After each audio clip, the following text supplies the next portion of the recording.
У меня две дочери, Хатуна и Екатерина. К тому времени они обе были студентками. Там тогда была такая ситуация, что ни в коем случае нельзя было оставлять там девушек и молодых женщин. Оставлять там девочек – это было катастрофой. Мне было очень сложно оставлять там и моих родителей, потому что моя мама была очень тяжело больна, но родители настойчиво просили меня вывести девочек оттуда. Мы как-то смогли подняться на борт украинского корабля и так вышли из Абхазии. Этот украинский корабль взял курс в направлении Поти, и 12 часов мы находились в море.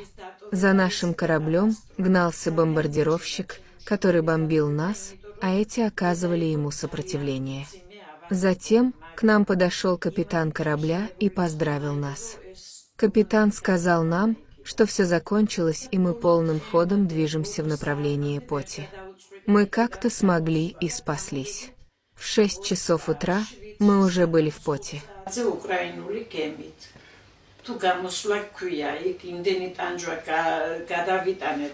Sanam gemze avidodit რამდენჯერ დაგბომბეს, რამდენჯერ ღმერთმა იცის რამდენჯერ. მაგრამ როგორც იქნა ავედით გემზე და გამოვედით ფოთის მიმართულებით და სანამ ფოთამდე გავიდოდით, ესე იგი 12 საათი ვიყავით ზღვაში. ხან უკან დაგვაბრუნებდნენ, იმიტომ რომ ბომბ დამშენი მოგვსდევდა რუსული. იყო იქაც დაბომბვა, ესენის წინააღმდეგობას უწევდნენ, მაგრამ როგორც ასეთი მერე კაპიტანი ამოვიდა და მოგვილოცა, რომ ყველაფერი დამთავრებულია და მივდივარ სრული სვლით ფოთისკენ და როგორც იქნა გადავრჩით და გავედით დღის დილის 6 საათზე უკვე ფოთში ვიყავით. В Абхазии были убиты мои родители, мой отец, Гриша Иванович Ягутидзе и моя мать, Венера Атанасовна Ягутидзе. Моих родителей убили не из-за имущества, нет. Те, которые зашли к нам, это были палачи и убийцы. Это называется геноцидом грузин.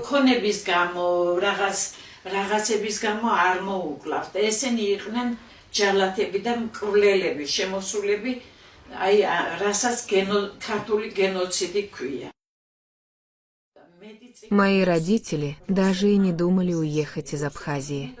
Кто что с нами сделает, говорили они, и не думали покидать Абхазию. Кроме этого, моя мама была тяжелейшей больной женщиной и передвигалась с помощью 2 палок. Это было исключено, чтобы она поехала вместе с нами. У меня было такое намерение вывести девочек, моих дочерей из Абхазии, а сама собиралась вернуться обратно через 1 неделю.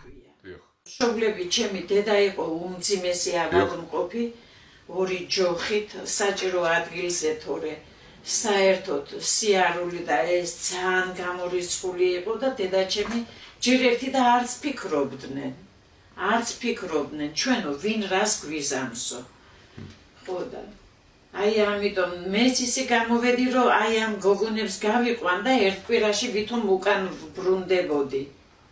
მაგრამ ისე დაბრუნდა ჩვენი მტერი, ჩვენ რო უკან დავბრუნდით მერე. ფოთ მოგვიყვეთ დაზუსტებით თავიდან ბოლომდე თქვენი მშობლების დახვრეტის ისტორია, რა ვინ იყო, რა პირობებში მოხდა ეს და ასე შემდეგ.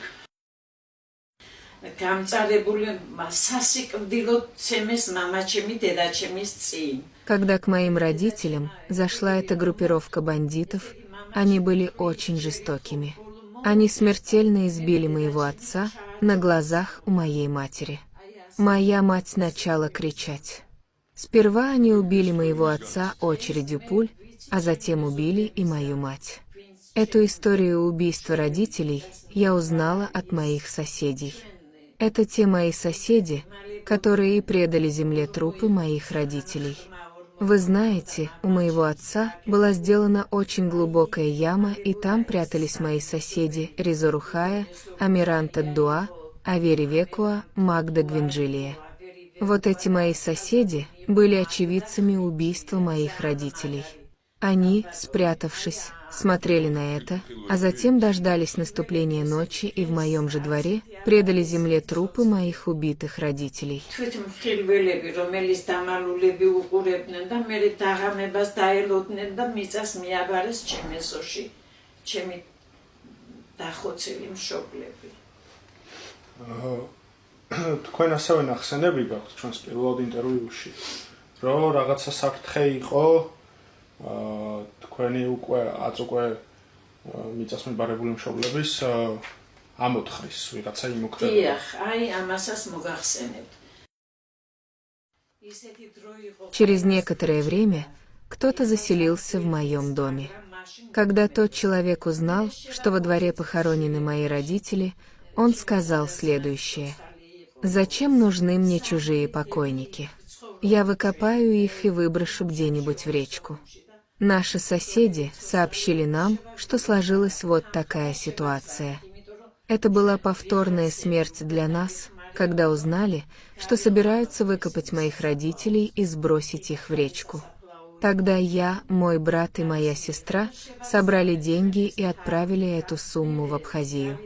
С помощью некоторых людей моих родителей перезахоронили там же, на кладбище, но все это произошло в ночное время, как нам позднее сообщили об этом.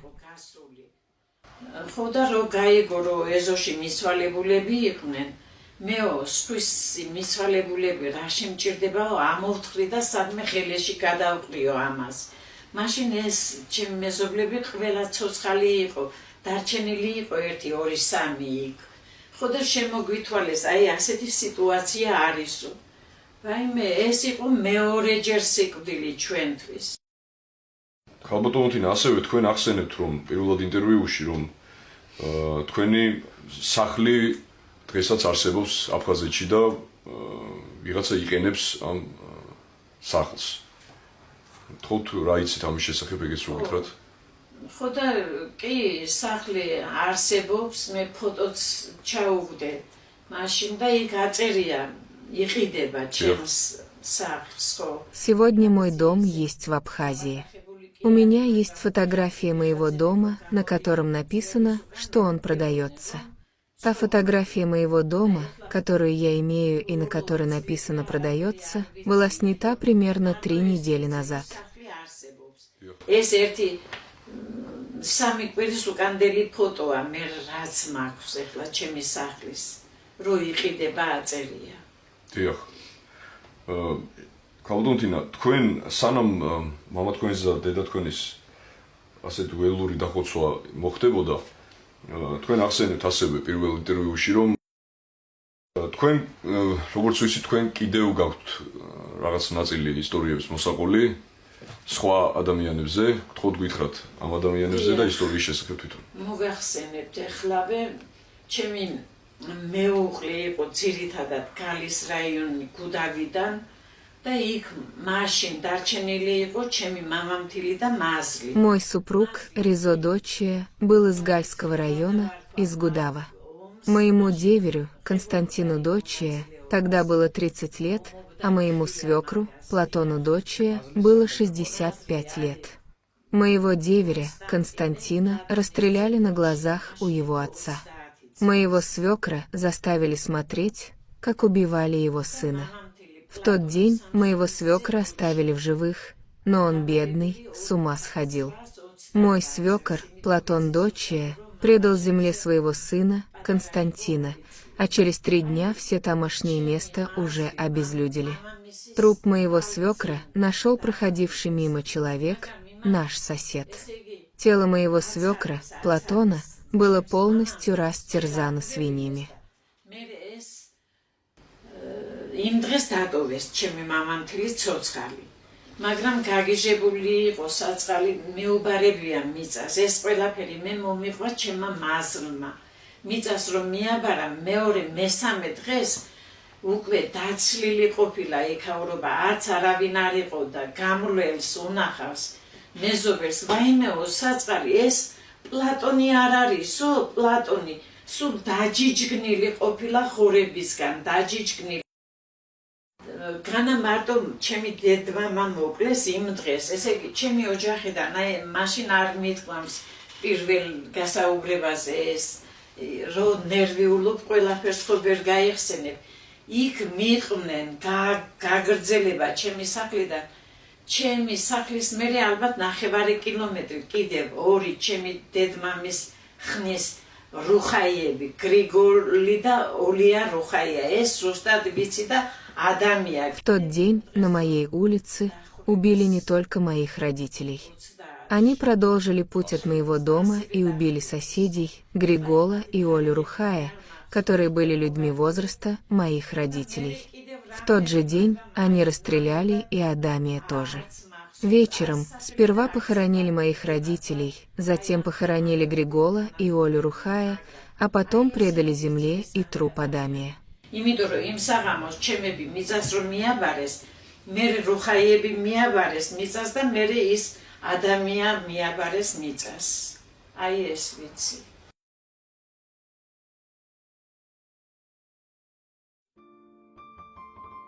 Абхазы знают, какие преступления совершили сепаратисты и не хотят, чтобы они понесли наказание в соответствии с судебными решениями. Абхазские сепаратисты скрывают, что их так называемая освободительная борьба наполнена жестокими убийствами стариков, женщин и детей. На абхазских сепаратистов возлагается ответственность за этническую чистку, которую устроили они против грузинского населения. В том числе сепаратисты ответственны за этническую чистку мигрелов, прямых потомков античных колхов. Некавказское, позорное и преступное поведение, которым отличились убийцы стариков, женщин и детей, навсегда записано в истории абхазского, апсуйского сепаратизма.